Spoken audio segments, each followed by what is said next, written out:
buenos días.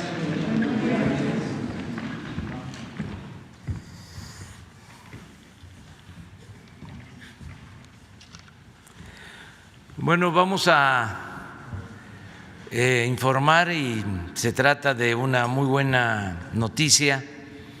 Como se dijo desde el principio del gobierno, se heredó un déficit de especialistas médicos o médicos especialistas. Fue un saldo, otro más negativo de la política neoliberal. Nos dejaron sin médicos y sin especialistas porque no les importó realmente el fortalecer el sistema de salud pública. Se empeñaron en la privatización de la educación,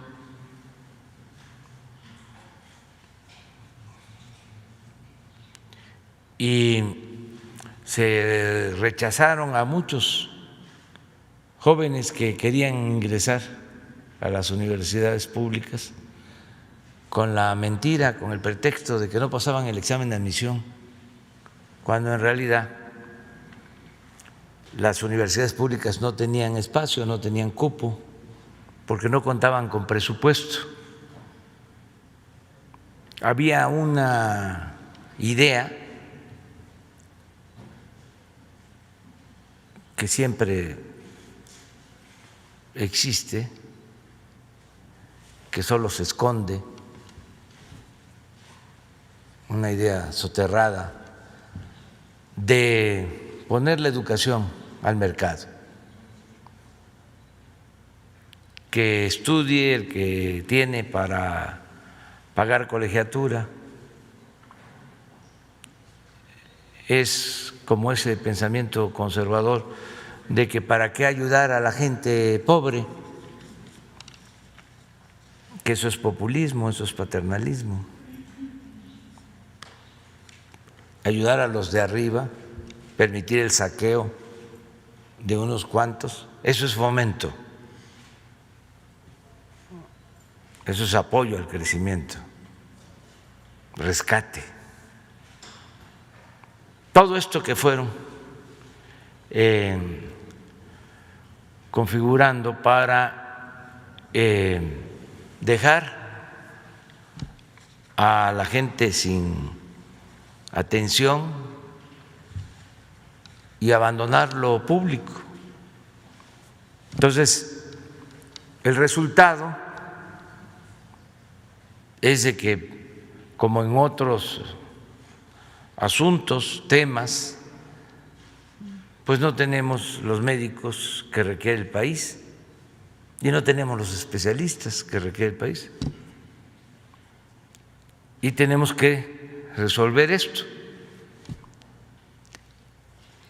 Y ya estamos empezando a dar soluciones y hoy vamos a presentarles lo que se está haciendo para que un mayor número de médicos generales pueda especializarse, cómo incrementar el ingreso de médicos que buscan especializarse y disminuir el rechazo y hacia adelante eliminarlo por completo,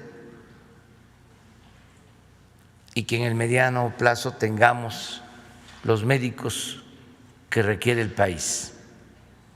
Ya se tiene el plan, va a iniciar con el nuevo examen que se va a practicar este sábado de ingreso de médicos para especializaciones, y se tiene el presupuesto que vamos a destinar, cerca de 3,000 millones de pesos con este propósito para el inicio, pero va a ir creciendo el presupuesto porque va a ir creciendo el número de espacios para que más médicos generales se especialicen. Entonces, el responsable de este programa, Alejandro Schwartz, doctor Alejandro Schwartz, que es coordinador nacional de médicos del INSABI, nos va a hacer la exposición, nos va a presentar el programa y luego, si hay alguna pregunta acerca de esto, contestamos, y si se termina con este tema, nos vamos ya a lo general. Entonces vamos con Alejandro.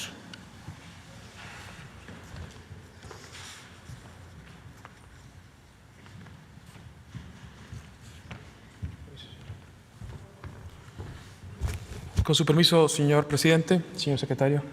Muy buenos días. Como ustedes saben, lo hemos platicado en este espacio, nuestro país lamentablemente tiene un déficit estructural de médicos especialistas. Esto ha sido particularmente sensible en momentos como la pandemia que vivimos. Ante ello, el Gobierno de México ha elaborado y ejecutado un plan estratégico para atender esta importante brecha de disponibilidad y de acceso de recursos humanos para la salud. Si me permiten, tengo una presentación que quisiera. Siguiente.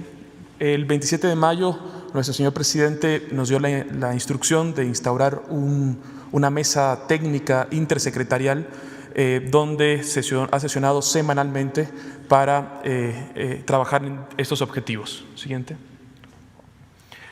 Incrementar la disponibilidad y el acceso de recurso humano en salud para procesos de especialización médica, tomando en cuenta las inequidades geográficas que existen en nuestro territorio.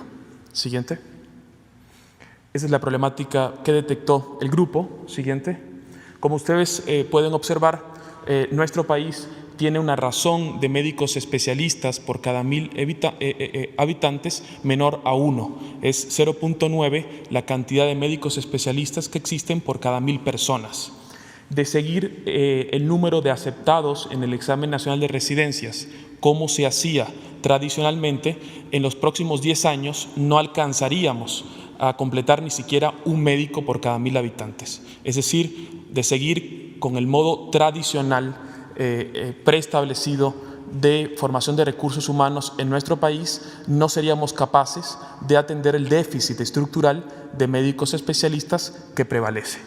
Siguiente. Un problema de fondo es el examen nacional de residencias médicas en nuestro país rechaza a muchos colegas médicos. Como pueden ver, en los últimos años el porcentaje de rechazados es en torno al 80% de los sustentantes. Siguiente. Esos son los resultados del plan estratégico. Siguiente. Se consultó a todas las instituciones formadoras de recursos humanos cuánto podían crecer, tomando en cuenta su capacidad técnica para garantizar la formación tutorial que garantiza el proceso de calidad en la formación de residentes médicos. Vean el importante crecimiento por institución. Llama la atención los compañeros del ISSSTE que en los últimos 20 años no habían crecido ni tan solo un solo lugar de formación de residentes, con lo cual pudieron crecer hasta prácticamente un 1000% de lo que formaban. Pero vemos como todas las instituciones crecen y el objetivo de este análisis es identificar cuál era tan grande la capacidad de formación de recursos humanos en nuestro país, garantizando la calidad.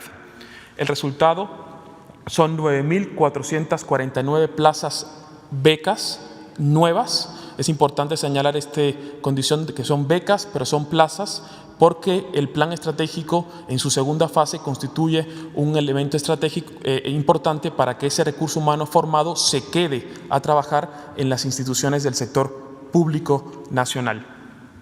Y vean cómo el resultado neto son 18.929 plazas becas para los compañeros, y la comparación con el año anterior, 2019, es un crecimiento del 100%. También se decidieron abrir nuevas sedes de formación de recursos humanos y todo. Adicionalmente, como nuestro país tampoco podía crecer mucho en la formación de recursos humanos, porque lamentablemente tampoco tenemos campos clínicos suficientes para crecer como deberíamos, se instauró en conjunto con CONACYT un programa que permite a hasta 1.600 compañeros médicos que este sábado realizarán el examen optar por una beca plaza en el extranjero. Estos son los países en los cuales ya se tiene avanzado procesos de negociación para que acepten a médicos residentes este año. Siguiente. La inversión que el Gobierno de México hace para este programa es muy importante. En esta primera etapa son cerca de 2.500 millones de pesos, porque todas estas becas son federales y estarán distribuidas a lo largo y ancho de nuestro país. Esto significa que nuestros compañeros este año tendrán el doble de posibilidades de ser aceptados con este incremento presupuestal. Siguiente. Adicionalmente, se trabajó en un tema de fondo. Es por todos conocidos problemas de desconfianza por parte de los sustentantes sobre el examen nacional de residencias médicas. Hay evidencia de componentes de desconfianza, de falta de transparencia en este examen, y atendimos esta problemática en dicha mesa técnica. Siguiente. Se estableció un comando entre la Secretaría de Salud, el sector salud, todas las instituciones, la Comisión Intersecretarial Formadora de Recursos Humanos, que también participa la Secretaría de Educación Pública, con nuestras Fuerzas Armadas, particularmente con el Centro de Evaluación Militar, un centro reconocido internacionalmente por sus resultados en la evaluación médica. En total se realizaron para este examen, que empieza este sábado, 7.937 reactivos validados y comprobados pedagógicamente que son útiles para el examen nacional de residencias, y estos reactivos serán usados exclusivamente para este examen.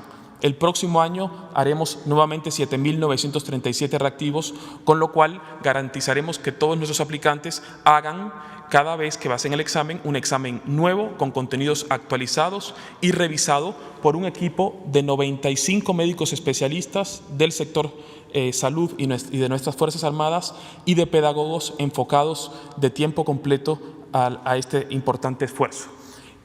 Ya está el despliegue operativo del examen. El examen, como ustedes saben, se aplica este sábado.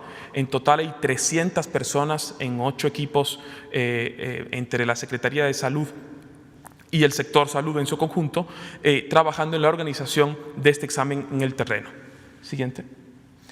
Del 7 al 12 se aplica el examen nacional de residencias en nuestro país este año. Este año tenemos un histórico de sustentantes, vean, en comparación con el año anterior, y tenemos 6 sedes, 2 en la Ciudad de México, 2 en Guadalajara, 1 en Monterrey y 1 en Villahermosa. Siguiente.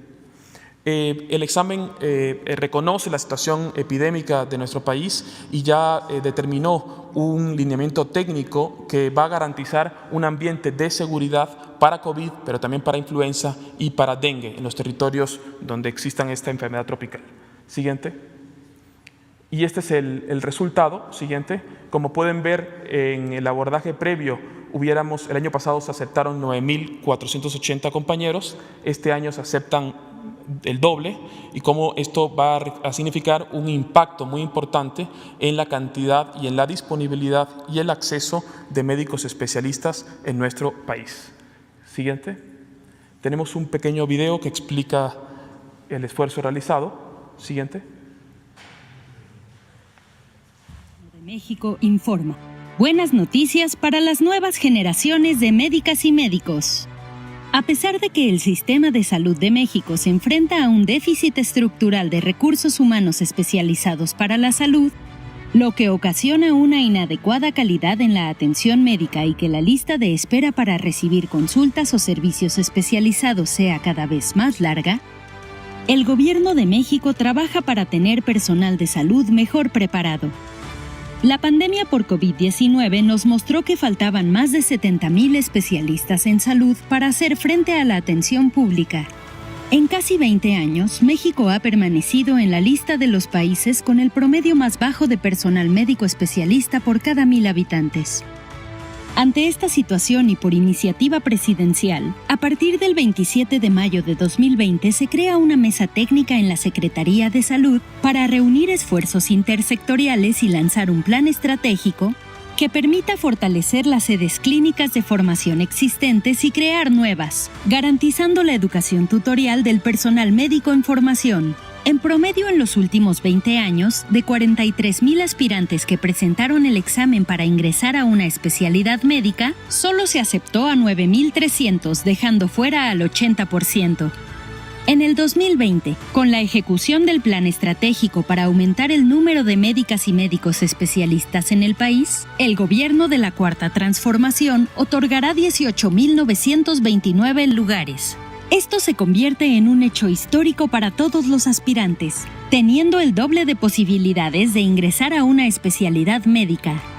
A estos logros se acumulan las 1,600 becas al extranjero que se han destinado para que las y los profesionales en salud puedan realizar su especialidad en países como Argentina, Cuba, Estados Unidos, Canadá y Australia, con el compromiso de volver a México y trabajar en hospitales del sector público. Con el aumento del número de becas y de aspirantes aceptados en el Examen Nacional de Residencias Médicas, habrá más especialistas en el país, lo que mejorará los servicios de salud y la calidad de la atención a la población. Adicionalmente, el plan estratégico consideró un replanteamiento del Examen Nacional de Residencias Médicas, con el objetivo de eliminar los problemas de desconfianza de años anteriores sobre el proceso del examen. Profesionales del más alto nivel en el área educativa, médica y de ingeniería informática, del sector salud y de la Secretaría de la Defensa Nacional aportaron su experiencia para la realización de un examen científico-pedagógico que cumple los estándares internacionales de evaluación médica. También colaboraron con el resguardo de los exámenes en las instalaciones del Centro Militar de Evaluación y el traslado de los dispositivos electrónicos a las sedes hasta el día que se realizará el examen. Este gran esfuerzo sectorial brindará un examen con preguntas nuevas, contenido actualizado y, sobre todo, con la garantía de ser un proceso pedagógico transparente, justo y equitativo. Así avanzamos en la transformación del sistema de salud a uno que a partir de este año será beneficiado con el doble de talento, calidad y humanismo de quienes aspiran a seguir preparándose con el compromiso de servir y mejorar la salud de las y los mexicanos. Es momento de creer en las nuevas generaciones de profesionales de la salud.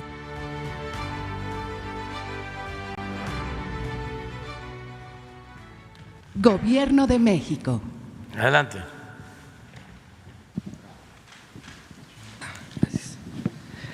Buenos días, presidente Hans Salazar de Sin Censura. Preguntar sobre este tema, ¿qué ocurre con la Universidad de la Salud que se anunció aquí? Si hay detalles se había anunciado una fecha para poder salir a pues ya dar educación al respecto. ¿Se tiene contemplado en este plan estratégico fechas, lugares, si ya está dentro de este esquema o bien falta alguna otra cosa? Si puedes explicar sobre las nuevas universidades. Sí, muchas gracias, señor presidente. Sí, esta es una estrategia, pero no la única. Tenemos desde luego ya desde años atrás varias escuelas de medicina y que se fueron impulsadas por la doctora Sosa, que conduce este plan también de becas de carreras de medicina y de otras especialidades a lo largo de todo el país que superan las 100, Benito Juárez, su nombre, y desde luego ahí hay 12 escuelas de medicina. Cada una de estas escuelas, y sería desde luego en su momento interesante que ustedes las conocieran, son de medicina, pero tienen un enfoque ligado a la comunidad para poder atender de inmediato, desde que son estudiantes, la relación con la familia, con el núcleo básico de la atención donde van a trabajar estos estudiantes. Está por salir, por cierto, la primera generación a prácticas ya directas de trabajo en campo. Pues no es necesario el servicio social como tal, porque esto se conduce desde un principio en esa interacción en la universidad, en la Escuela de Medicina, de la Escuela de Medicina Integral y Salud Comunitaria, que tenía el nombre de Tlalpan. Parece ser que va a ser, desde luego, es parte de estas. Y este es un universo de preparación totalmente nuevo en México, no en el mundo, y que está orientado con un eje de prevención, de enseñanza diferente, no curativa, pero sí desde luego con esa calidad. Estos médicos no son, por si alguien tiene esa duda, no son médicos de segunda o médicos solo de la comunidad, son médicos preparados con calidad, con humanismo, con ética y con la certeza de que van a ubicarse en las áreas de la atención primaria a la salud, como es nuestro redireccionamiento en la Secretaría, en el sector salud de la atención de la medicina. Junto con ello, y destaco, la jefa de gobierno implementó una universidad de la salud, la cual tiene desde luego su seguimiento para empezar, y que ya lo está haciendo, al reclutamiento y la integración de nuevos elementos médicos, también solo de la salud, y eso es amplio, es independiente, pero tiene unión con las ya mencionadas universidades Benito Juárez, escuelas de medicina, estas 11 más que se tienen en el territorio nacional, y esta universidad tiene ya una selección, y precisamente el doctor Esbarch, para que vean parte de lo que es la interacción de estas capacidades de formación de recursos, es miembro de su Junta de Gobierno para poder integrar esta acción a lo que ya hemos mencionado. Disculpe, secretario, ¿y tendrá alguna fecha de cuándo va a iniciar en funciones esta Universidad de Salud y con cuántos estudiantes iniciará? No sé si… Sí. Acaban de informar de ¿Sí? que ya están operando, funcionando. Sí, pero no de la universidad. Me pregunta la compañera de la universidad, perdón, el compañero. De la Universidad de la Ciudad de México, de la Salud en la Ciudad de México. De las otras sí, efectivamente, varias de estas, además, y disculpen por la omisión, es muy importante corregirlo, también es de enfermería. Estos tenemos, no lo hemos sacado a la mención directa, más de 200,000 enfermeras, necesidades de enfermería, y también esto está trabajando, y de estas 100 universidades, de las mencionadas ligadas a la salud, tienen la carrera, la preparación médica y la de enfermería, y están, como acaba de decir Jesús, ya arrancando varias de ellas, y desde luego en la universidad, que regreso a la universidad, está por tener el informe, que no lo conozco, y tal vez el doctor Esbarch tenga alguna noción, de la Universidad de la Salud.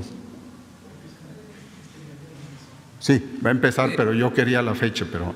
No hay fecha todavía. Todavía sería tal vez, pero nada más sugiero que se nos consulte, lo vamos a consultar a principio del año. ¿Sí? Disculpe, secretario, y por último, en el tema de, por ejemplo, en la Universidad Autónoma de la Ciudad de México, se encuentra una carrera de promotores de la salud. En este plan estratégico, ¿tienen contemplados esta carrera?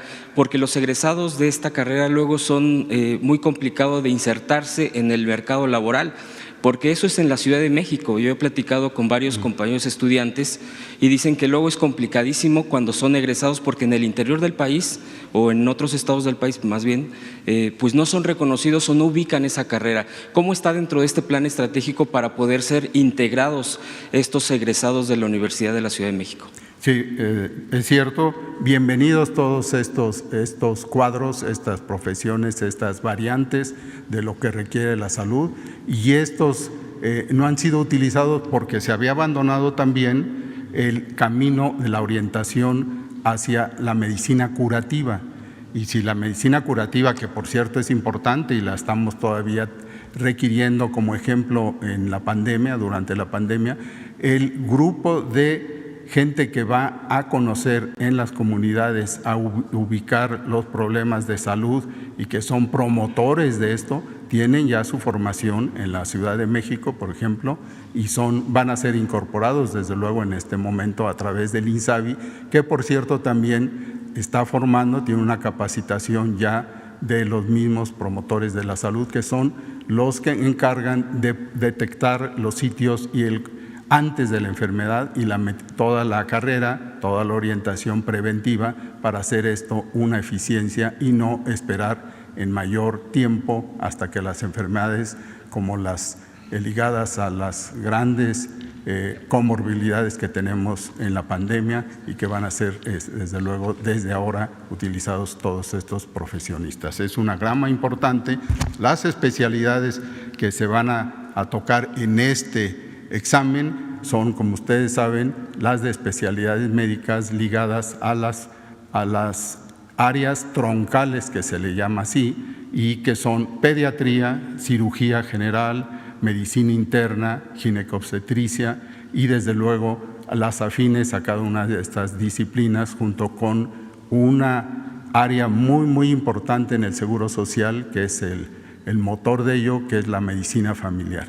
Esto todo integrado pues es el cobijo importante de las áreas de la necesidad médica que requiere nuestro país, y ratificamos, no hay pediatras, no hay cirujanos, hay estados, hay hospitales donde solo hay un turno. ¿Por qué? No porque no haya necesidad, sino nada más hasta las 3, 4 de la tarde, y después el que se enferma pues no es atendido. Esto se está resolviendo desde luego con tener 7 días continuos durante todo el año la atención de la salud, y para eso el INSABI, como ya señaló el señor presidente, una de sus áreas de su coordinación más importante que está encabezando el doctor Esbar es precisamente esta visión hacia todos los mexicanos y en particular a los que están desprotegidos de seguridad social.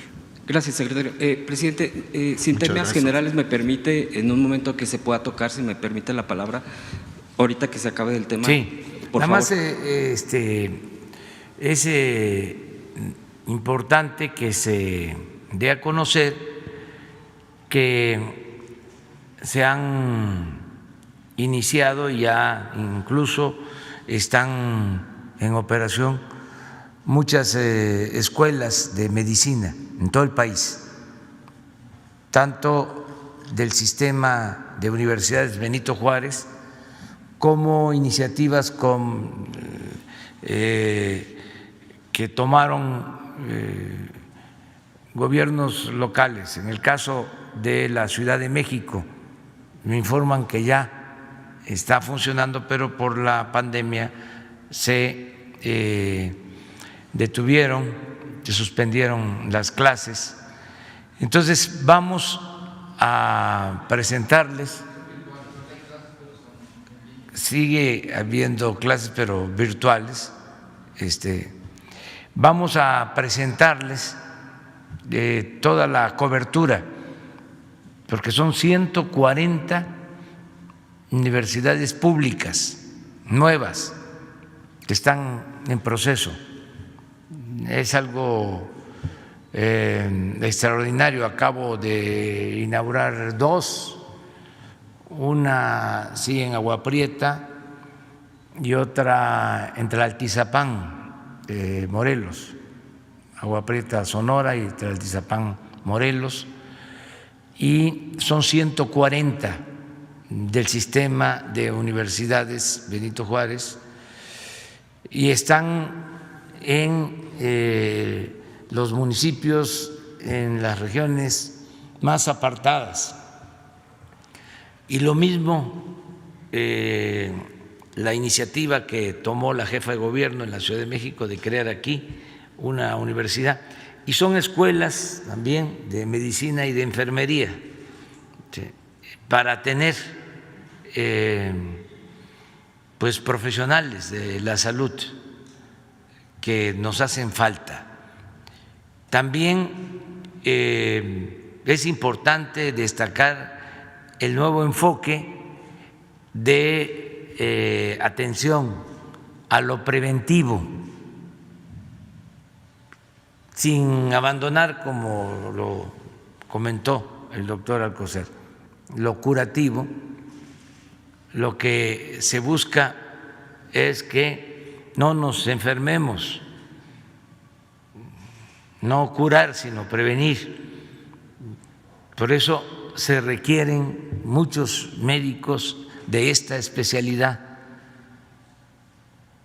y se requieren otras cosas, más trabajo de educación para la salud, todo lo que tiene que ver con lo que comemos, con la nutrición, con el ejercicio.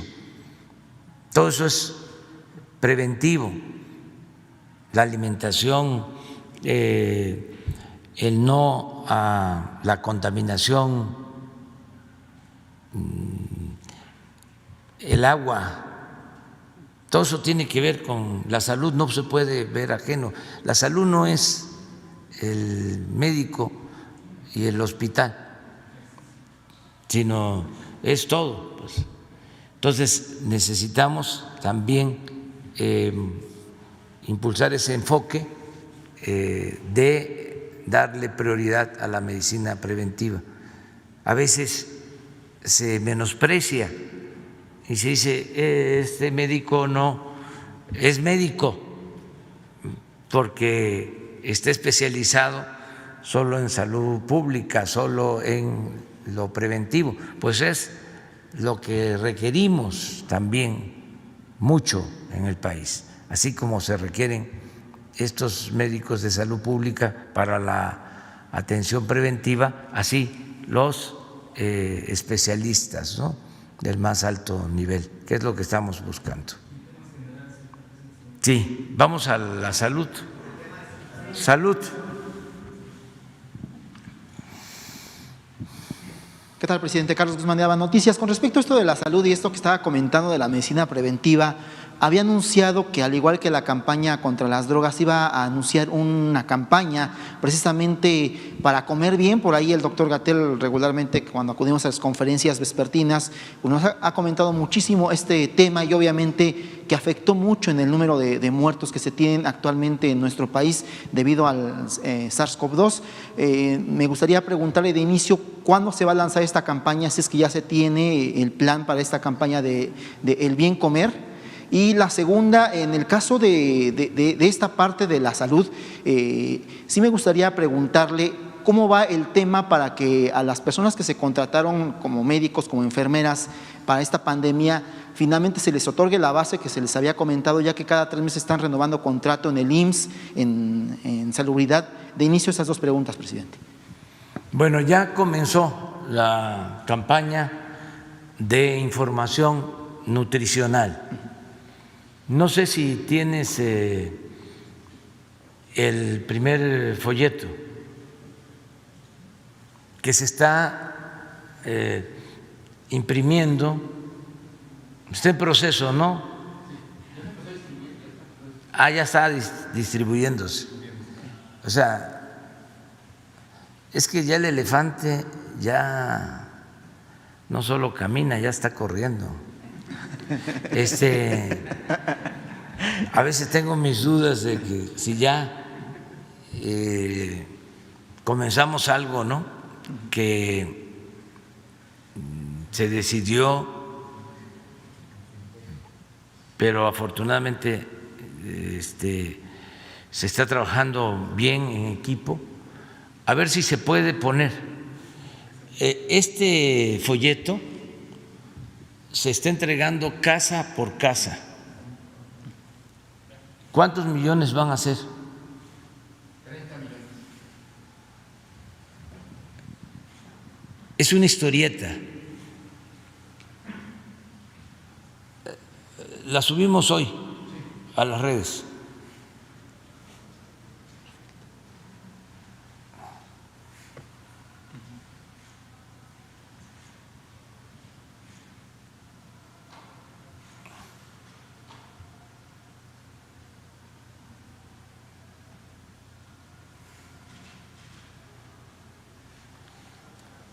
pon al final para no ponerlo todo.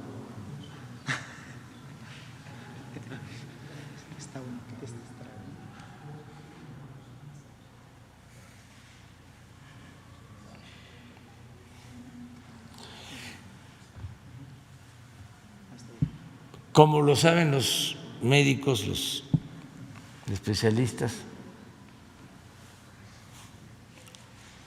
primer lugar en obesidad, en fallecimiento de COVID está vinculado a la obesidad.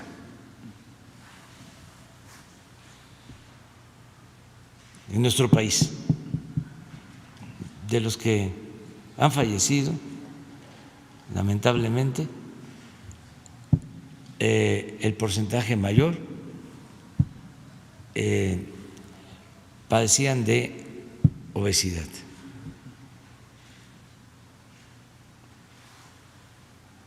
Y eso tiene que ver con la alimentación. Entonces ya comenzamos y va hacia adelante porque va a estar en las escuelas, va a ser parte de los libros de texto de las escuelas, va a estar en lo que es la educación formal.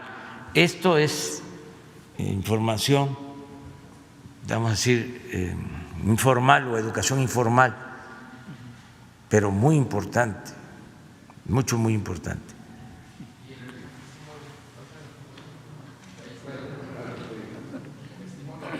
Ahí está, mire. Ok.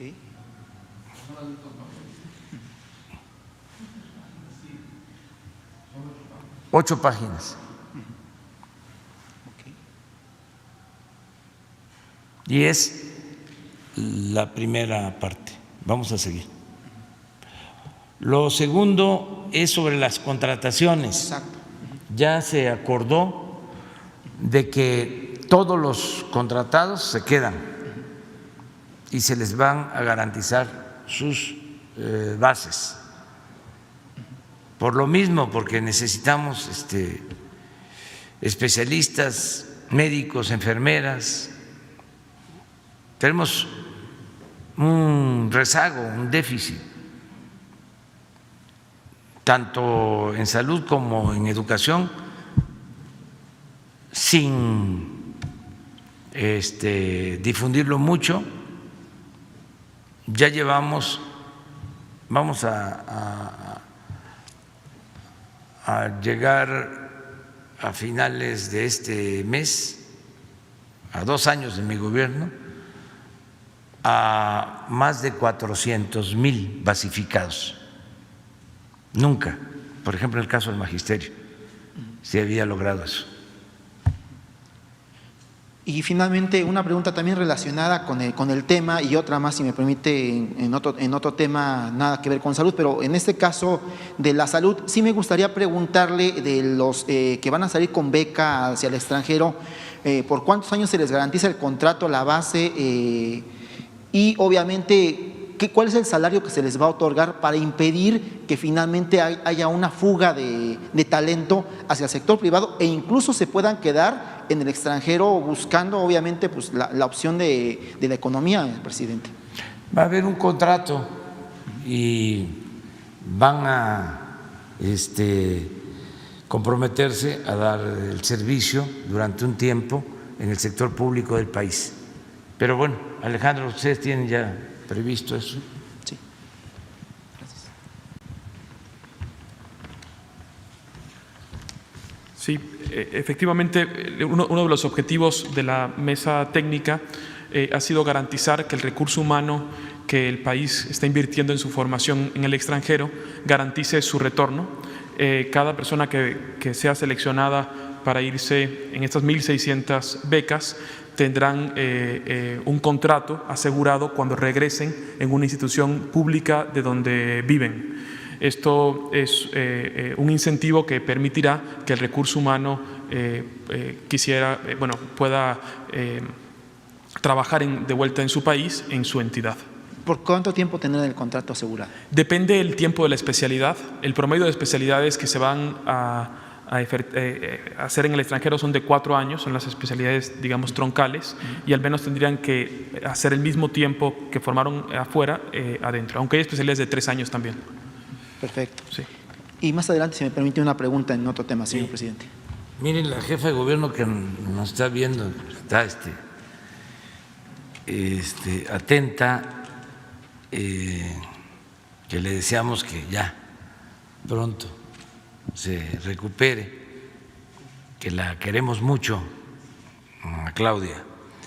Nos manda a decir que en la Ciudad de México hay 520 estudiantes de medicina en la escuela nueva y 480 de enfermería. O sea, son 1,000, ya está funcionando. ¿Sí? Salud. Y luego 3 mujeres, porque ya, sí, ahorita vemos. Gracias, presidente. Buenos días, Daniel Blancas, de Crónica. Primero, respecto a lo que mencionaba de la basificación, que se romperá récord en su gobierno, es un tema que ya he abordado con el doctor López-Gatell respecto a cómo se efectuarán las bases.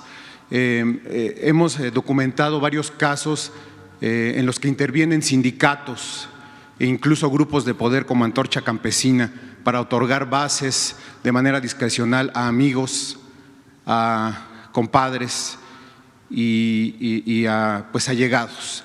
Entonces, usted ha dicho siempre que cuando ha ido de pueblo en pueblo o de ciudad en ciudad, la gente le ha dicho que sea de manera directa, que nos entreguen el apoyo de manera directa. Estas bases, presidente, se entregarán de manera directa por méritos, por historial, por conocimientos, o se permitirá la intervención de sindicatos y de grupos de poder para estas bases, presidente. Pues es un asunto que ya lo hemos tratado, incluso en los hospitales. Cuando hice una primera gira a los 80 hospitales del IMSS Bienestar, que se habló de la contratación de personal, la basificación, se habló del abasto de medicamentos, de mejorar la infraestructura de salud, de lo que estamos haciendo. En esas reuniones con médicos y con enfermeras en los hospitales, ahí traté el tema, definiendo las condiciones para las bases, para que los de honorario o eventuales ya fuesen considerados como trabajadores con base, y que se iba a tomar en cuenta la antigüedad, y eso es lo que estamos haciendo, y desde luego el buen desempeño, y eso es lo que se está llevando a cabo. Ya no hay influyentismo, y esto es una prueba, lo del examen que se va a aplicar el sábado. Alejandro Schwartz dice de manera muy sutil y elegante, ¿cómo lo planteaste? Problemas de desconfianza.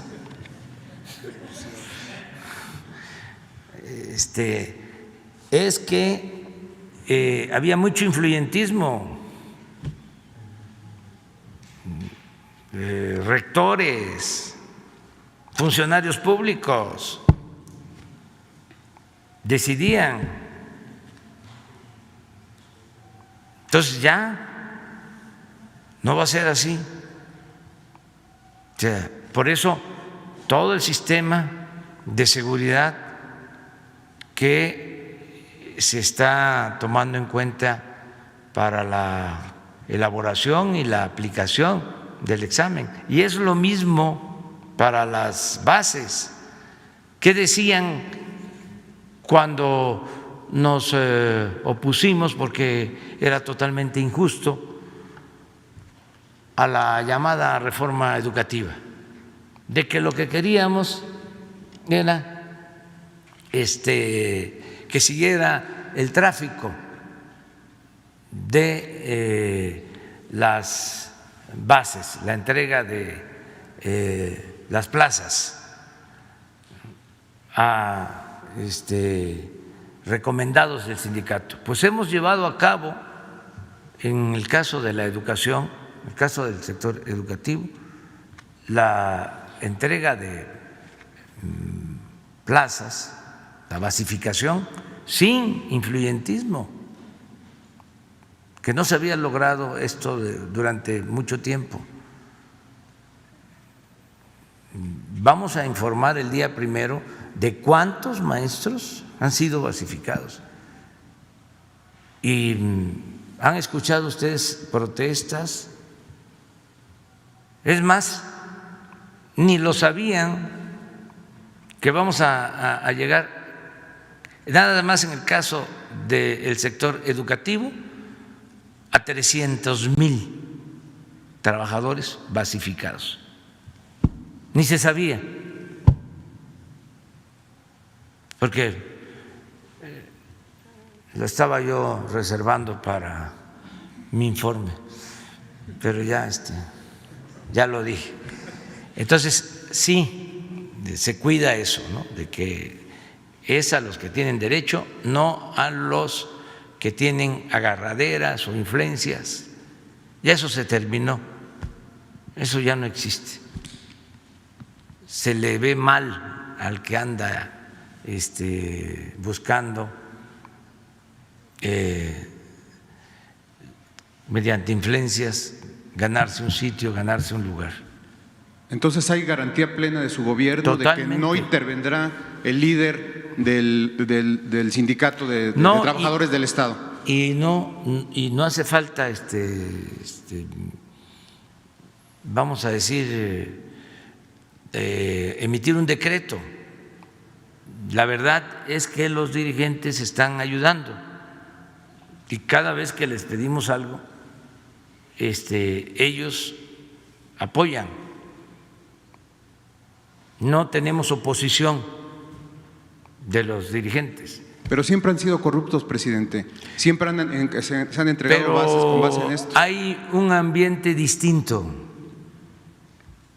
Yo creo que la corrupción se alienta, se promueve de arriba hacia abajo. Si se da el mal ejemplo arriba, pues cunde la corrupción. Pero si se predica con el ejemplo, si no hay corrupción arriba, pues ya se sabe que son otras condiciones y les está costando a algunos entenderlo, pero ahí van poco a poco tomando conciencia, internalizando. Hay algunos que se molestan muchísimo porque ya no es como antes, no es saber, yo tengo a un amigo que está muy cercano al secretario de Salud y pues voy a venderle medicina a la Secretaría de Salud porque ese amigo me va a ayudar, estoy palanca. Así era, pero incluso gente con nivel profesional, académicos, ¿no? Diciendo, ahora con este cambio tengo un amigo en la Secretaría de Hacienda, tengo un amigo en la Secretaría de Educación, es mi amigo el oficial mayor. Entonces, pues voy a vender desde un tornillo hasta un helicóptero. Vendían computadoras, vendían cámaras de vigilancia. Bueno, panaderos se convirtieron en empresarios de Pemex, lecheros en perforadores de pozos, en dueños de plataformas para perforar, dueños de medios de información también metidos en los negocios, políticos vendiendo medicina. Eso ya no, ya se terminó. Ese es el coraje que tienen. Ya se les va a pasar. Ya van a irse adaptando a las nuevas circunstancias. Además, ya son mal vistos los corruptos. Fuchi. Ya no es como antes. ¡Ay, qué vivo era! ¡Qué audaz! ¿Cómo supo colarse? ¿Cómo prosperó? Si lo conocí viviendo en un departamento, en una unidad habitacional, y ahora vive en una mansión en las lomas de Chapultepec. Si fue a la escuela conmigo, a la primaria, estudiamos juntos en escuela pública, y ahora ya tiene departamento hasta en Nueva York y en Miami, y un carro, un Ferrari, pero no uno, tiene una colección y tiene su avión. Y nada más cuenta con 20, con 30, con 40 guardaespaldas, y todos traen carros blindados, hasta los que lo cuidan. Así era. Acuérdense de la canción del finadito Óscar Chávez, La Casita se llamaba, ¿no? Ponla y lo recordamos. Pues ahí queda su promesa, presidente. Sí. En el lapso en el que usted ha estado hablando, me han llegado 12 reportes de diversos hospitales donde hablan de diversos casos de corrupción. Ojalá su promesa y su palabra se cumpla, presidente, Sí, para que no intervengan los corruptos. Sí, y que todos ayudemos, que todos denunciemos si hay actos de corrupción, y que nadie tenga miedo si no hay represalias. Bueno, son las nuevas condiciones, las nuevas reglas. Si me permite, tengo una pregunta para el doctor Alejandro respecto a residencias médicas. Se está hablando de la ampliación, ya se nos explicó cuál es la estrategia. La pregunta sería cómo se adecuará la infraestructura, porque entendemos que cada hospital tiene un número pues limitado de aceptación. Hay que, digamos, hacer adecuaciones a la infraestructura, el lugar de descanso de los residentes e incluso el personal especializado que se encargará de la instrucción. Entonces, ¿cómo se adecuará la infraestructura y qué garantías de trabajo tienen estos residentes después de terminar la residencia? Porque he encontrado casos en los que los residentes ya médicos ya no quieren hacer la especialidad porque dicen que no van a encontrar o no tienen fuente de trabajo. Entonces, esas dos preguntas, y aprovecho su estancia aquí, doctor Alejandro, para preguntarle si ya hay un recuento oficial de cuál fue el índice de deserción de médicos durante la pandemia, de los médicos contratados, que es un dato que usted maneja. Muchas gracias. Sí, y también cuántos se formaron. Aprovecha para el plan de explicar cuántos se formaron con la pandemia.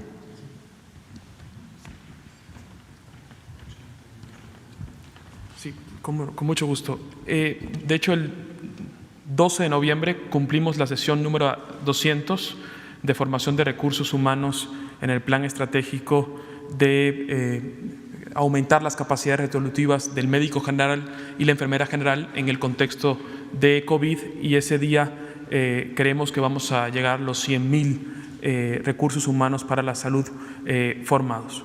Respecto a la pregunta del examen nacional de residencia, considero que lo importante son dos aspectos. Primero, que nuestros colegas médicos generales, mis compañeros, sepan que este año tendrán el doble de oportunidades de ingresar a una plaza beca del gobierno federal para hacer las residencias médicas. Ya están los espacios clínicos identificados por institución en un ejercicio que hicieron las propias unidades formadoras de recursos humanos, garantizando la calidad.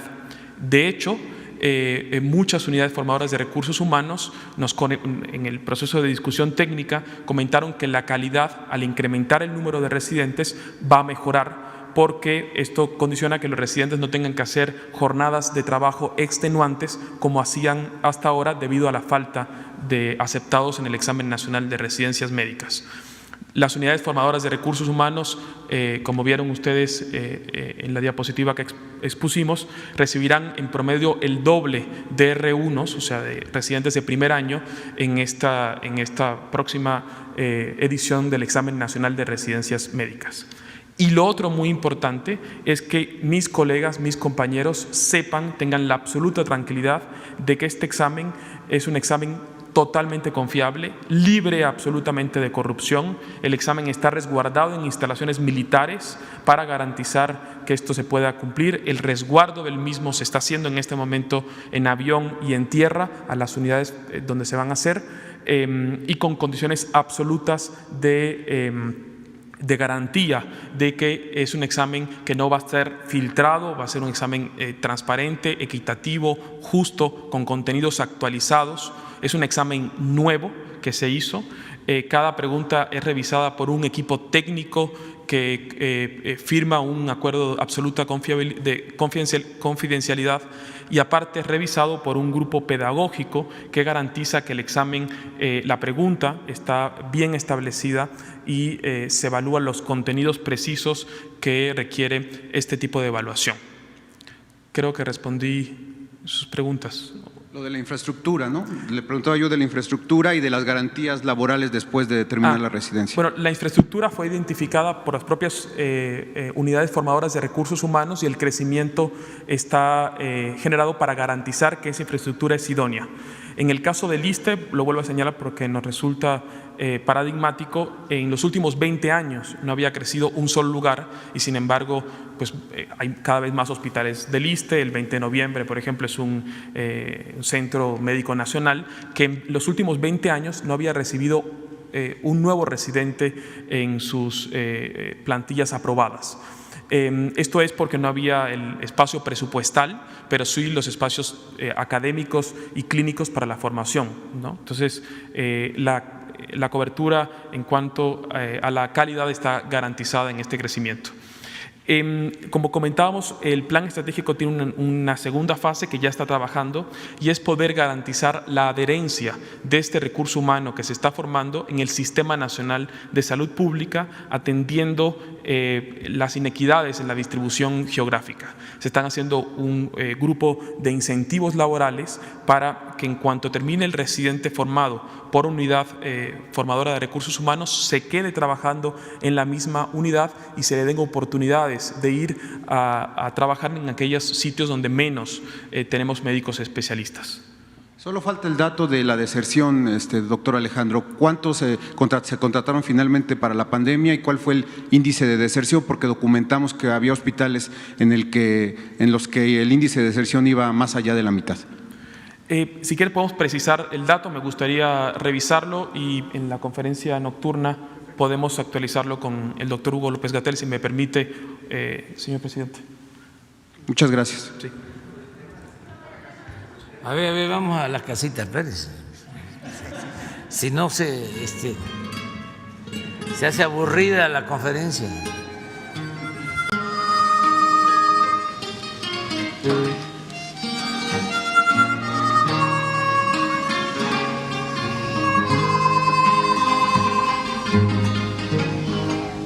Que de donde, amigo, vengo,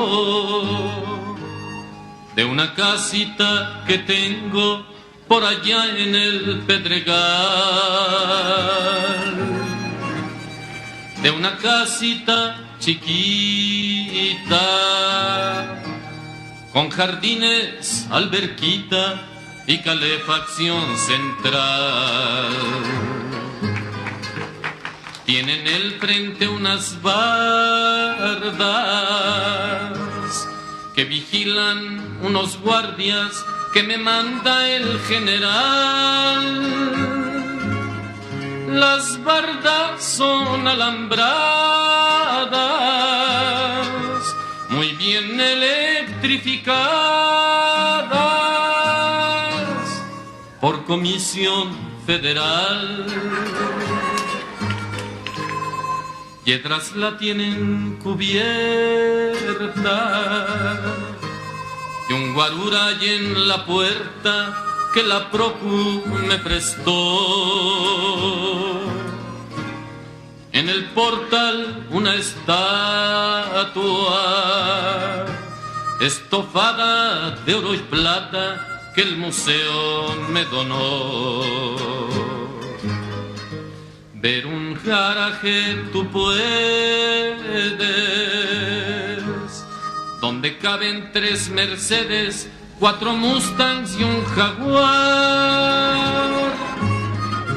Y en el piso que está encima hay gimnasio, ring y esgrima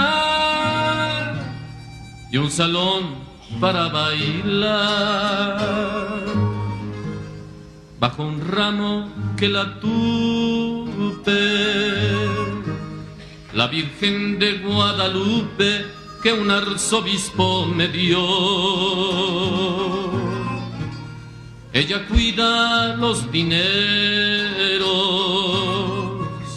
que me dejan mis obreros, por eso le rezo yo. Más adentro está la cama que perteneció a Santana, nuestro mejor vendedor.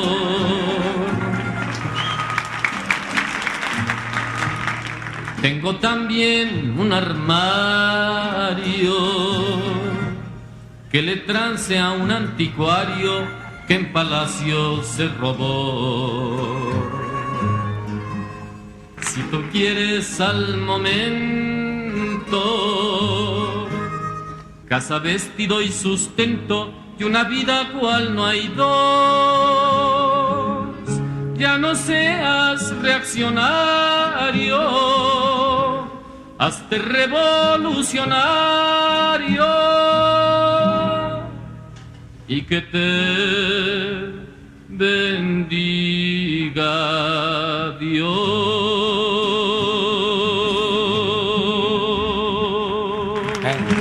Ya recordamos al maestro. Muy bien. 3 mujeres.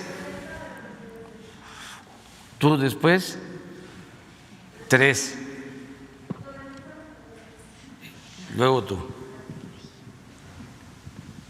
Buenos días, señor presidente. Mi nombre es Berenice Telles, del Diario Nacional 1+1. Y bueno, mi pregunta es referente a justamente el tema de la educación, la ciencia y la tecnología, que fue pues un tema muy lucrativo para los gobiernos neoliberales, este tema de los fideicomisos y la estafa maestra, donde bueno, se van involucradas diversas instituciones educativas del país.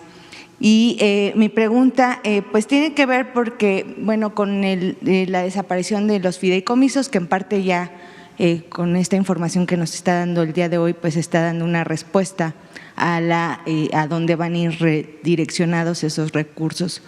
Pero el tema de la estafa maestra es un tema que queda impune y que esos recursos, si se recuperaran, pues servirían también para apoyar a otros científicos, no solo en el área de medicina, sino en otros temas en el país. Y quisiera saber si tiene alguna opinión sobre el papel que tiene la Auditoría Superior de la Federación ante esta situación.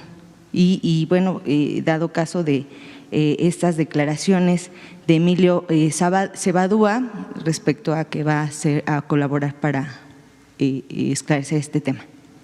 Sí, yo creo que la Auditoría Superior de la Federación ha hecho un buen trabajo, pero no había voluntad para castigar a los responsables. Inclusive se tenían las auditorías, ya había pasado el tiempo y no se hacía nada y sobre todo no se recuperaba dinero. Eso es lo que queremos que ahora cambie, que se recupere el dinero sustraído, que de esa manera se repare el daño. Y yo creo que va en esa dirección lo que está haciendo la Fiscalía. Ahora con esta nueva modalidad de testigos protegidos, o como se les llame, de acuerdo a la legislación nuestra, pues vamos a saber más y a recuperar bienes. También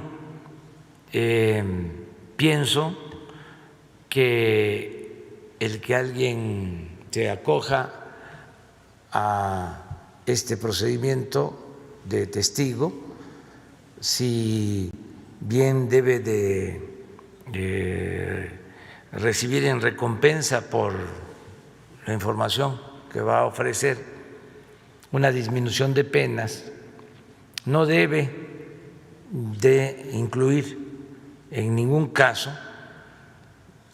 el que los bienes mal habidos se les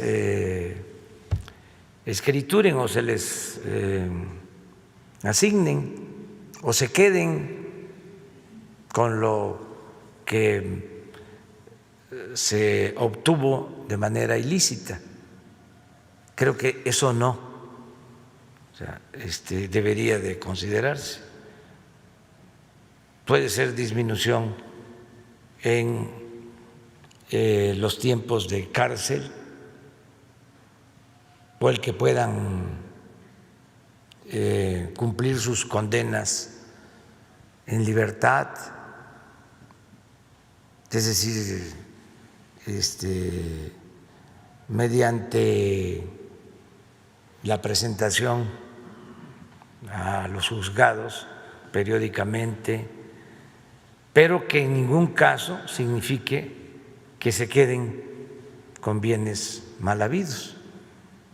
Pero eso es un asunto de la Fiscalía, o sea, lo tienen que ver, y ojalá y con estos procedimientos se recuperen recursos que hacen falta, en efecto, para la salud, para la educación. Hay muchas necesidades. Sí, presidente. Bueno, justamente investigadores del ITAM denuncian que les recortaron a la mitad su salario porque con este argumento de que por el tema de los fideicomisos ya no habrá dinero para su salario completo. Se va a revisar todo, se está haciendo un análisis. Lo que pasaba es de que el presupuesto público se destinaba a favorecer a grupos que tenían posibilidad económica para llevar a cabo trabajos de investigación o para la ciencia, para la tecnología. Y nosotros, pues nos importa la educación y celebramos que existan las escuelas particulares. No estamos en contra de eso. El que tiene para pagar una escuela privada lo puede hacer, está en su derecho.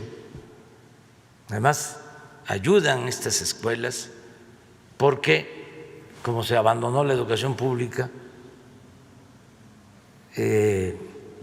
estas escuelas permiten que muchos estudiantes sean educados en escuelas particulares, pero la responsabilidad principal del gobierno es garantizar la educación pública, gratuita, de calidad, en todos los niveles escolares. Entonces, primero tenemos que garantizar la educación pública, gratuita, a la gente más necesitada, porque esa es una función del gobierno, darle la mano al que se quedó atrás para que se empareje y caminemos todos juntos.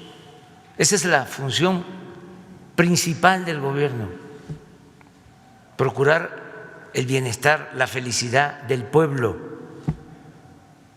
Entonces, si hay una escuela particular que tiene recursos,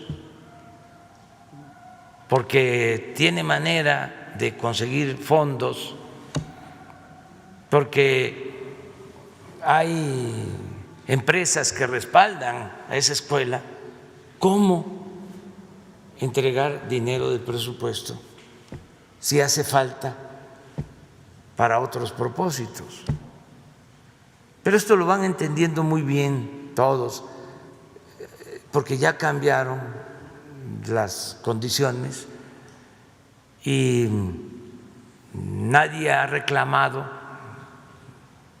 de estas escuelas privadas, no ha habido ninguna protesta por el cambio en las políticas, y el CONACYT va a seguir entregando becas y mucho más becas. En los 2 años que llevamos también ha crecido el número de becas que se han otorgado de manera considerable y van a seguir entregando becas. Acaba de pasar la selección de los nuevos investigadores. Aprovecho para aclarar, porque hubo desinformación, los opositores, los que no nos quieren. Mi esposa Beatriz pues es académica, está en una universidad, da clases y hace investigación y tiene publicaciones de su profesión. Entonces hace como 2 años presentó examen para ingresar al sistema de investigadores. Es Sistema Nacional de Investigadores. Y la calificaron como candidata, que es el primer nivel, candidata a investigadora, ya perteneciendo al Sistema Nacional de Investigadores, pero como candidata. Luego viene de nuevo la promoción, ahora creo que a 10,000 nuevos investigadores, y ella presentó también su examen y ya le dan categoría de nivel 1, investigadora nivel 1, que era el que le correspondía, pero se sometió a todo el procedimiento. Entonces, los que no nos quieren, que no nos ven con buenos ojos,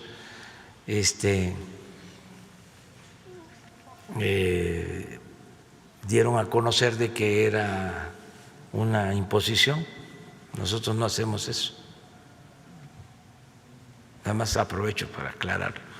Gracias, presidente. Y por último, pues transmitirle el agradecimiento de las familias de Chetumal, que bueno, pues habían estado siendo acosadas por el tema de sus terrenos, y bueno, pues ya están siendo atendidos y le envían un agradecimiento. Muy bien. Gracias.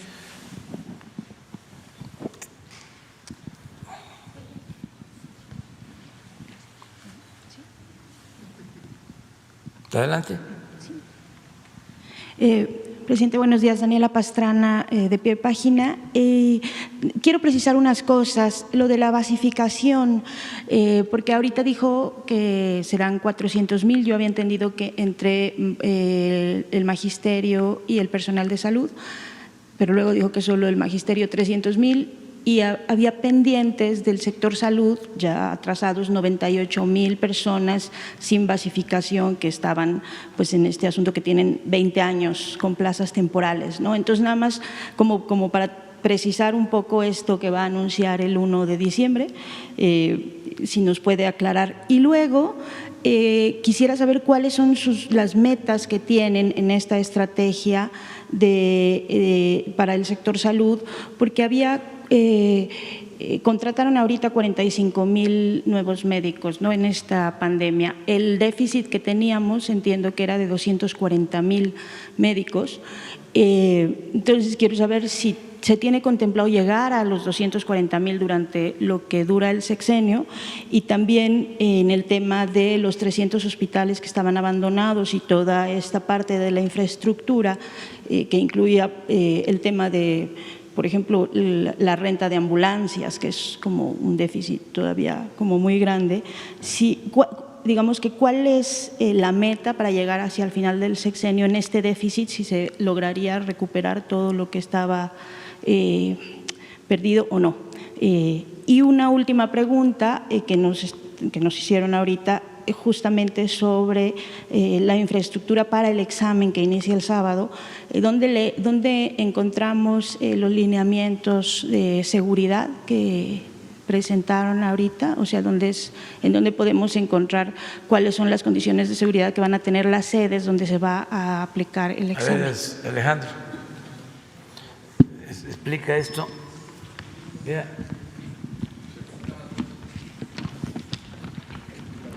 En el sitio de coronavirus.gov vamos a subir el link de CIFRUS, que es la comisión interinstitucional encargada de la realización del examen y de la formación de recursos humanos para la salud. Ahí también está el lineamiento técnico que identifica todas las medidas de seguridad que tendrá este examen para garantizar un ambiente libre de COVID, influenza y dengue.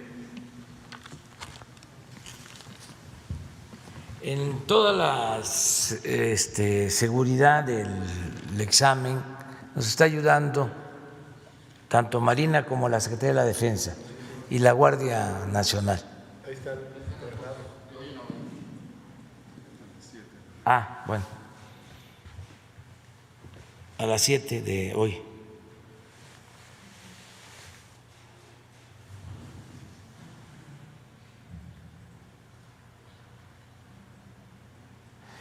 Acerca de la basificación, el compromiso es en el sexenio basificar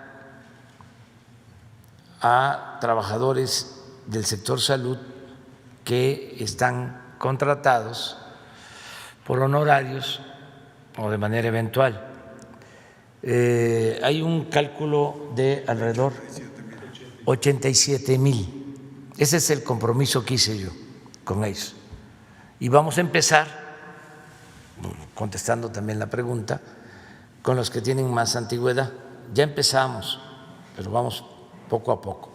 En el caso de los maestros, ahora nos van a dar el dato, pero vamos a garantizar las bases, las plazas, y que sea totalmente transparente, sin venta de plazas. Recuerdo que cuando estaba la polémica, el debate sobre la mal llamada reforma educativa, decían que queríamos nosotros echar abajo la reforma educativa para que siguiera la venta de plazas. Y contesté con todo respeto de que el único que vendía plazas era el que estaba de secretario de Educación, porque cuando fue gobernador vendió la plaza de toros de, no voy a decir qué estado. Ya. Bueno, que no haya eventuales, que no haya por honorario, sino que todos en el sector salud queden regularizados con sus bases. De los 440,000 médicos que faltaban, o sea, vamos, es tanto el rezago que va a llevar más tiempo. Por eso hay una proyección al 2030. Es que fue mucho el daño. Fueron 4 décadas perdidas, todo el periodo neoliberal. Se dedicaron a saquear al país, se apoderaron del gobierno, lo secuestraron y lo convirtieron en un comité al servicio de unos cuantos. Todo era negocio, todo era lucro. El pueblo no les importó las necesidades de la gente, no fueron atendidas. Por eso el rezago. Pero miren cómo caló de hondo el pensamiento conservador, que cuando planteamos de que por el déficit de especialistas se iba a ampliar la posibilidad para que se capacitaran, se formaran más médicos, hubo un grupo, una asociación que me mandó una carta manifestando su inconformidad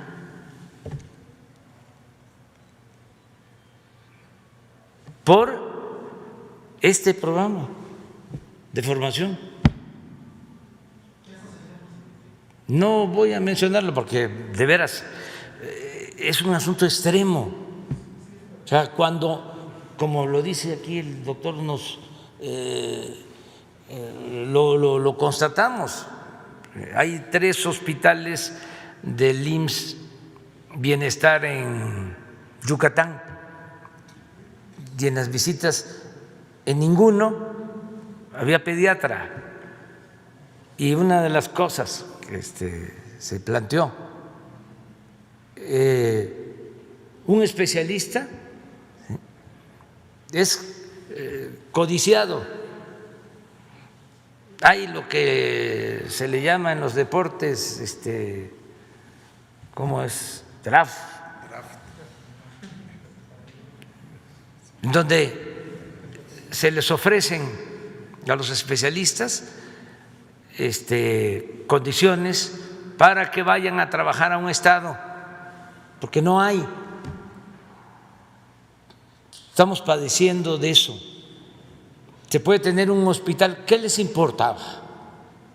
Hacer las grandes construcciones, porque ahí estaba el contrato, los APPs, los grandes hospitales que autorizaba Hacienda para los estados, asegurando dinero que luego le iban a descontar a los estados. Por eso está la bancarrota en algunos estados, en las finanzas, porque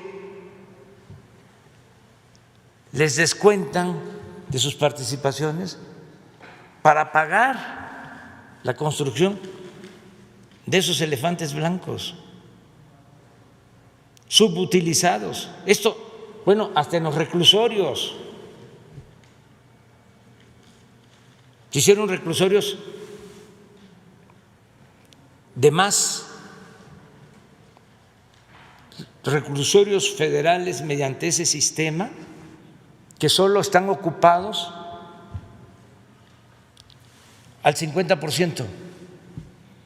Es como la compra del gas,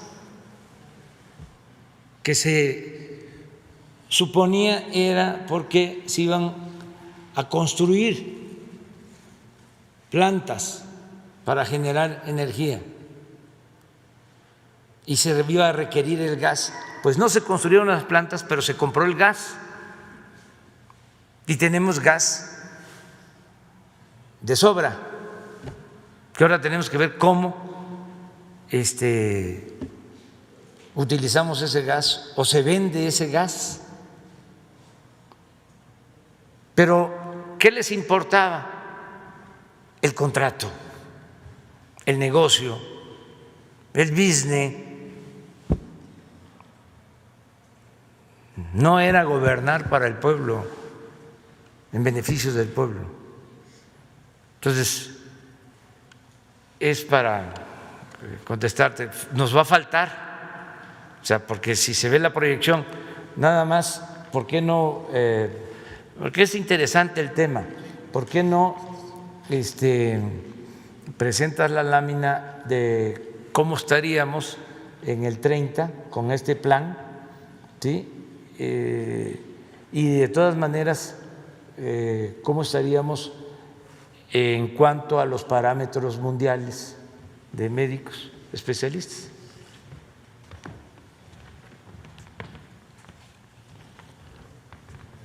Sí, el déficit que tenemos en nuestro país es muy importante. El promedio de los países de la OECD es de 3.4 médicos especialistas por cada 1.000 habitantes.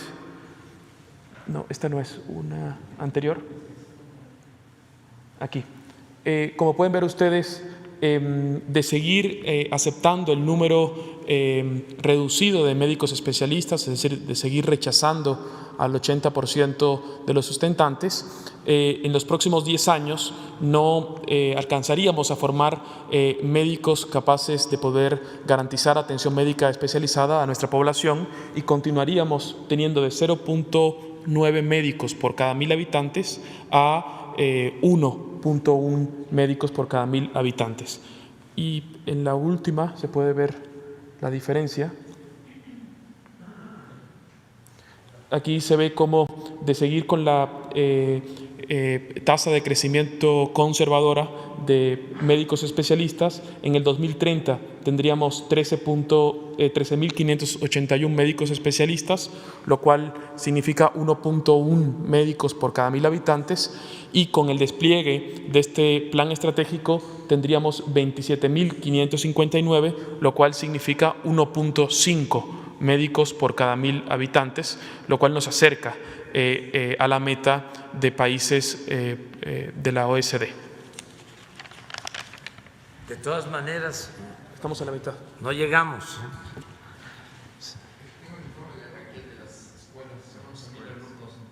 A ver.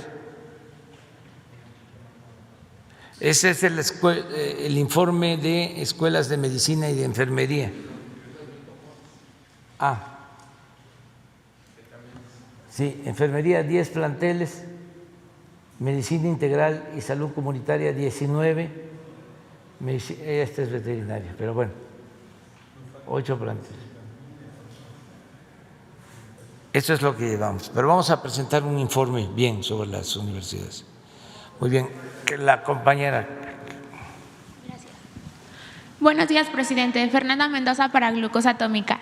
Presidente, le preguntaba yo al secretario Moctezuma en las conferencias de agosto sobre una plataforma digital llamada PIDAE del Instituto Politécnico Nacional, debido a que se tuvo que cancelar después de que no funcionó y afectó a miles de alumnos. Apenas en marzo, la Secretaría de la Función Pública logró una multa de 43 millones de pesos a exfuncionarios del Poli por la compra fraudulenta de una plataforma muy similar a esta. El secretario muy amablemente invitó al director general del Poli y este atribuyó el desarrollo del PIDAE al Centro Nacional de Cálculo del Politécnico. Así que investigué y encontré que esto no fue así, sino que hubo corrupción e influyentismo. Encontré que en enero de 2019 se presentaba José Luis Carrillo como líder del proyecto. Esta persona tiene una carrera trunca en química, pero fungió como coordinador del Sistema Institucional de Informática, gozando de un doble sueldo cuyo monto ascendía a más de 120,000 pesos mensuales. Usted ha dicho que su gobierno no permitiría influyentismo o nepotismo, de hecho lo acaba de mencionar hace unos momentos, pero parece que en el Poli no les llegó su instrucción o les llegó demasiado tarde, porque todavía en enero José Luis Carrillo anunciaba la plataforma PIDAE ante el Consejo General Consultivo. Otra pregunta que le realicé al secretario Moctezuma fue sobre las becas de los alumnos de la Superior de Medicina. Me respondió que se habían tenido que cancelar 776 becas por haber sido asignadas de manera irregular por la escuela, cuyo monto fue de 6.7 millones de pesos aproximadamente. También en enero yo le pregunté a usted la situación de la Superior de Medicina y usted me decía que se tenía que normalizar. 5 meses después ocurrió esto de las becas. Le mencioné la falta del director en medicina y poco después, quien fuera subdirector responsable del departamento de becas fue asignado como nuevo director de la escuela. Este nuevo director tiene además una investigación en CNDH por retener y privar de la libertad a una alumna en la dirección de la escuela, además de acoso y hostigamiento. Es el doctor Salvador Lara Franco. Recuerde que usted hacía un llamado el 2 de octubre para que los jóvenes siguiéramos haciendo política con principios, mística y amor al pueblo. Pero ¿cómo hacerla si en las universidades, además de corrupción, no se respetan las garantías individuales? Un grupo de compañeras y compañeros tuvieron que interponer una demanda de amparo porque no se permite votar de manera libre e individual para elegir representantes al Consejo.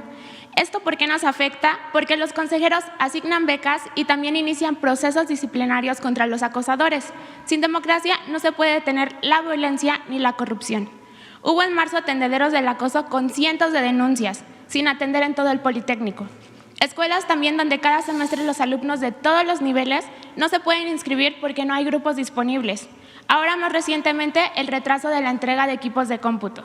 Mi pregunta en concreto es, ¿qué necesita el presidente de México para voltear a ver al Politécnico y atender su sed de justicia ante la violencia de género y la corrupción? Se está olvidando el presidente de México del proyecto cardenista creado para alcanzar el progreso social de la nación, de acuerdo con los objetivos históricos de la Revolución Mexicana. Si me permite, le voy a realizar una segunda pregunta. No me voy a olvidar del Politécnico, y es una institución importantísima. Lo que está pasando ahora es de que estamos por resolver sobre el relevo de la dirección del Politécnico. Entonces hay efervescencia y tenemos que buscar la mejor decisión. En eso estamos, para que mejoren las cosas en el Politécnico. Mi segunda pregunta es sobre sus declaraciones de la semana pasada. Mencionaba que si un funcionario ha estado 15 años o permaneció durante el periodo de más corrupción en la historia de México, no debía seguir ahí. El doctor Rodríguez Casas, que es el director general actual, no lleva 15 años en el cargo, pero fue nombrado directamente por el presidente Peña Nieto en aquel tiempo donde usted lo mencionó, de la camarilla del grupo neoliberal oligárquico, como usted así los ha llamado. Antes de ello fue director de Finanzas y Administración del Instituto Mexicano del Petróleo y también fue director de la Administración y Finanzas del CONACYT. A propósito del desvío de recursos a través de fideicomisos en ambos órganos, como lo explicó la directora del CONACYT hace unos días. Ahora, usted es el único facultado para nombrar a un nuevo director en el Poli o rectificar al actual. Esto está en la Ley Orgánica del Politécnico. ¿Qué ha pensado al respecto, faltando días para esta decisión? ¿Qué conversaciones ha tenido con el secretario Moctezuma? Y preguntarle por último si el anuncio será de manera privada o en una mañanera para poder cuestionar al nuevo director general. Gracias. Y si me lo permite, me gustaría entregarle una carpeta con comunicación, se la dejo. Muchas gracias. Muy bien. Pues es eso, ya está caliente a pesar del frío. Lo del Poli, pero ya lo vamos a resolver y lo vamos a decir aquí en la mañanera. ¿Sí? Bueno, a ver, sobre el examen. Gracias, presidente. Dalila Escobar, corresponsal a Tiempo TV. Pues precisamente hace unos días en redes había la preocupación de que se llevara a cabo el examen, sobre todo por la contingencia que se está viviendo. Lo que mencionaban algunos de los aspirantes es que, bueno, pues algunos ya laboran en hospitales y sobre todo la preocupación de las horas que tienen que estar aplicando. Lo que ellos manifestaban es que si tal vez pudiera hacerse en otra modalidad o que pudiera posponerse un tanto. Eso obviamente, bueno, ahorita ya como lo adelantaban con la otra pregunta, se podría ver en el sitio, pero ¿cómo responden a la preocupación que tienen los propios aspirantes? Porque lo que ellos dicen es que de alguna manera el contacto será inevitable. A ver, Alejandro. Gracias.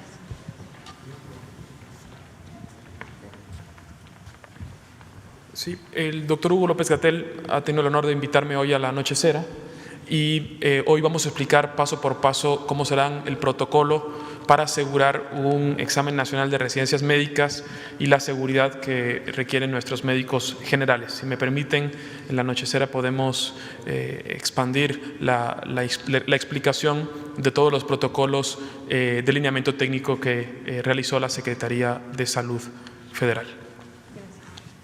Presidente, en un segundo tema quisiera plantearle, bueno, pues el 16 de diciembre se cumplen 10 años del asesinato de Marisela Escobedo, esta activista que fue asesinada a los pies del Palacio de Gobierno de Chihuahua y que, bueno, pues a final de cuentas fue porque pues protestó por 2 años por el feminicidio de su hija Rubí Marisol Fraire Escobedo, que, bueno, pues gracias a la justicia mexicana se dejó libre al feminicida, aun cuando él pues reconoció y pidió perdón por este crimen.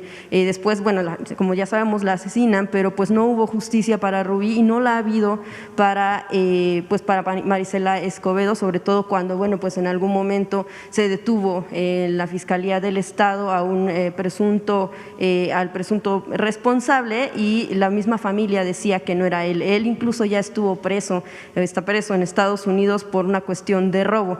La Comisión Interamericana de Derechos Humanos pues se encarga también del caso e incluso pues llamó al gobierno mexicano apenas en estos días a mencionar que tienen 3 meses para hablar, pues deliberar este asunto, qué responsabilidad tuvo el Estado en la violación de derechos humanos en este caso que ya lleva 10 años y también, bueno, pues sí, justo que si se van a reconocer estas graves violaciones y qué va a hacer su gobierno en torno a este caso, que bueno, pues es un caso no cerrado, toda vez que la Comisión Interamericana de Derechos Humanos está haciendo este llamado. En todos los casos hay atención y la Secretaría de Gobernación y en particular Alejandro Encinas se hace cargo de este asunto y de otros. Entonces le vamos a pedir a él que nos informe cómo va esta investigación, en qué quedó y no debe de detenerse, debe de seguir abierta la investigación. Sí, recuerdo muy bien sobre este asesinato vil, atroz, en la plaza de Chihuahua, frente al Palacio de Gobierno. Y sí vamos a pedirle a Alejandro que él nos informe sobre esto. Presidente, ya nada más en otro tema, bueno, el gobernador de Tabasco, Adán Augusto López, pues presentará una denuncia contra la CFE por el tema de las inundaciones, porque se habla de un mal manejo de pues las presas precisamente. ¿Qué información tiene usted al respecto?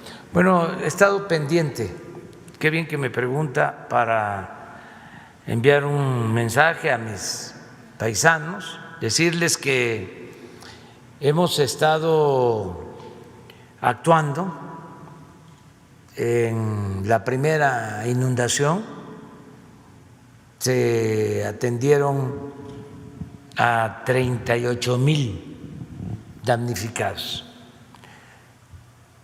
más damnificados, 38,000 domicilios. A todos se les apoyó. Tengo el reporte, quedaron creo que 400 pendientes, 37,600 apoyos. En esa ocasión se desfogó mucha agua de la presa Peñita porque llovió arriba de la presa, aun cuando se mantuvo cerrada otra presa que está río arriba, Malpaso y Chicoacén y Angostura, que es la presa más grande y la que está más cerca de Guatemala. Pues la presa Peñitas se desfogó la primera vez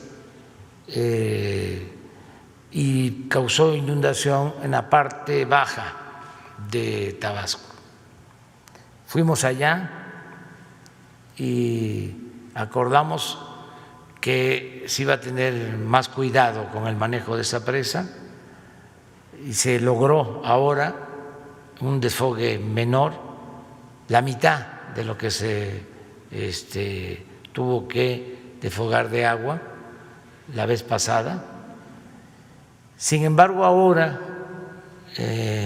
con este nuevo fenómeno natural, llovió más en la planicie, o sea, abajo de la presa, sobre todo en la sierra y en ríos que no tienen control, que no tienen presa, el río de la sierra, y pues se construyeron en los últimos años bordos, pero Tabasco es una planicie, entonces llovió mucho y quedó el agua estancada, que es lo que se está padeciendo ahora. Hoy dimos instrucciones, tuvimos una teleconferencia con el gobernador, con la directora coordinadora de Protección Civil, que está allá, está actuando la Secretaría de Marina con el Plan Marina, el Plan DN3, se está trabajando, bombeando agua para bajar las inundaciones en colonias. Se tienen 70 albergues, hay como 15,000 viviendas en el agua, hay colonias donde está el agua dentro de las casas hasta 1,5 metros, 2 metros.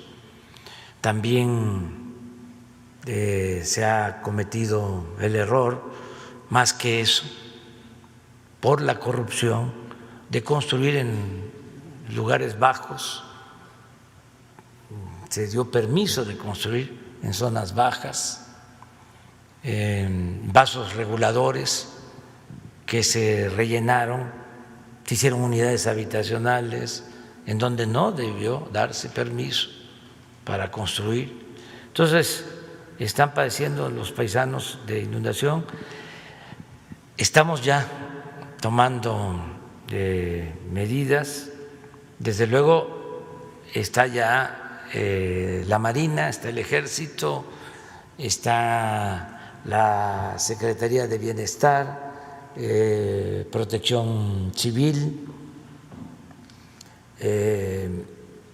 Estamos pendientes y vamos a seguir controlando la presa. Ya se redujo el caudal para que no afecte en las zonas más bajas. Ya me entregaron el reporte de la madrugada, de donde ya hay menos desfogue de agua por la presa. Ya está lloviendo menos. El pronóstico es que hoy va a llover menos allá.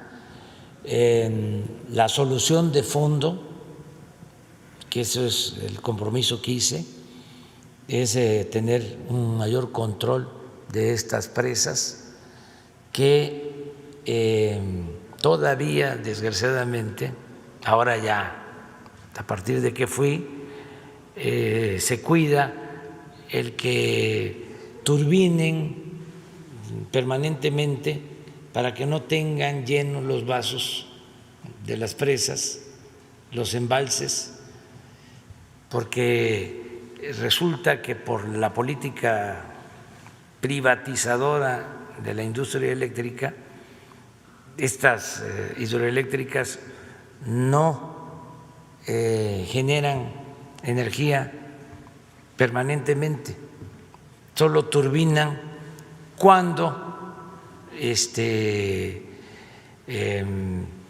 las eólicas o hay una falta de energía en la red, inmediatamente entran las hidroeléctricas.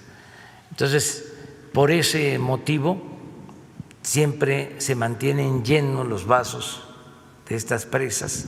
Eso ya se va a resolver con un caudal ecológico para mantener siempre un control, y la solución también de fondo es el desasolve de los ríos, porque desde décadas no ha habido un programa de desasolve de ríos. Entonces hay cauces de ríos totalmente asolvados, hay barreras, tapones. Entonces vamos a adquirir dragas para estar constantemente desasolvando los ríos. Vamos también a hacer canales, bordos. Es un plan integral que incluye también desarrollo urbano, mejoramiento urbano, vivienda, un plan especial para eso. Entonces estamos trabajando en esta situación. ¿Un mal manejo por parte de la CFE? Sí, en la primera ocasión pudo haber habido un error de cálculo. A lo mejor pudieron haber defogado menos, pero cuando hicieron la proyección estaban viendo de que venía otro huracán que cambió de dirección y ya no afectó.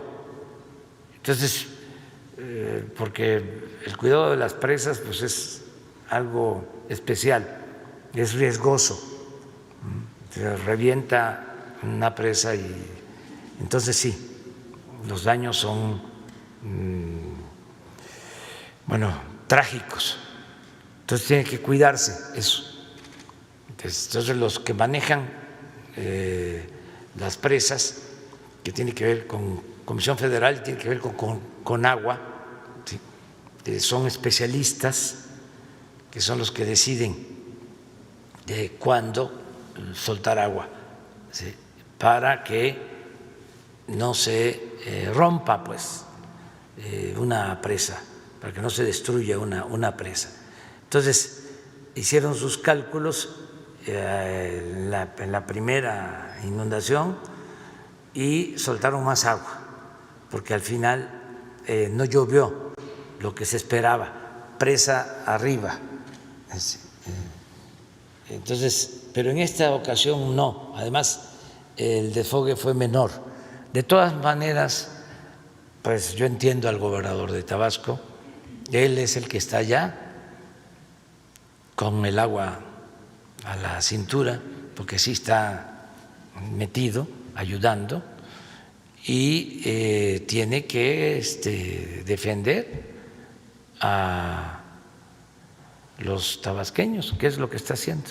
Gracias, presidente. Oiga, nada más finalmente, Pío López Obrador pues pidió al Tribunal Electoral del Poder Judicial de la Federación frenar la investigación del INE, hechos por lo que he señalado, pues ya prescribieron. ¿Cómo ve usted esto? Pues que se aplique la ley como a cualquier ciudadano, aunque se trate de mi hermano, y que sean los ministerios públicos, los jueces, los que decidan. No hay influyentismo en este gobierno, no hay nepotismo, amiguismo, influyentismo, ninguna de esas lacras de la política. Yo ya no me pertenezco. Yo estoy encabezando un movimiento para transformar a México y no le voy a fallar al pueblo de México. ¿Mande? ¿Considera que sí prescribieron estos señalamientos? No me meto en eso. Eso que lo decida la autoridad competente. Pero yo no le voy a hablar a un juez, ni le voy a hablar a un ministro, ni le voy a hablar al fiscal. Ya les he dicho, llevo como año y medio sin ver al fiscal presencialmente. Creo que lo vi en una teleconferencia con lo de Ayotzinapa. Ya cambió esto completamente. No somos iguales y no luchamos para hacer lo mismo, no es más de lo mismo. La transformación se va a llevar a cabo. Ni la pandemia, ni la crisis económica han detenido la transformación de México. Y no vamos a dar ni un paso atrás, porque el principal problema de México es la corrupción y la impunidad. Eso es lo que llevó a esta decadencia que se está padeciendo todavía. Nada ha dañado más a México que la corrupción política. Le he dicho muchas veces, no es una pandemia, es la peste más nefasta que se pueda padecer. Entonces, cero corrupción, cero impunidad. No voy a proteger a ningún corrupto, no soy tapadera, aunque se trate de mi familia. También ya que quede claro. Y cuando alguien, porque a veces como queda la costumbre, ¿cómo es que dice la canción? Es más fuerte la costumbre que el amor. Entonces, como queda la costumbre, a lo mejor utilizan mi nombre, decir, es que me pide el presidente. No, Yo sí tengo que decirle algo a un servidor público, es directo. Y si se trata del presidente de la Suprema Corte, directo a él, al fiscal directo, sí tengo algo que plantearles. Nunca he visto, desde que soy presidente, al presidente del Consejo del INE, del Instituto Nacional Electoral, nunca lo he visto. Al del Tribunal Electoral, tampoco. Bueno, ya es la hora de el café con leche con pan. Tengo el dato de la basificación de maestros. Lo que voy a decir el día 1 de diciembre, ya se los adelanto. 287,000 maestros basificados. 287,000 maestras y maestros basificados.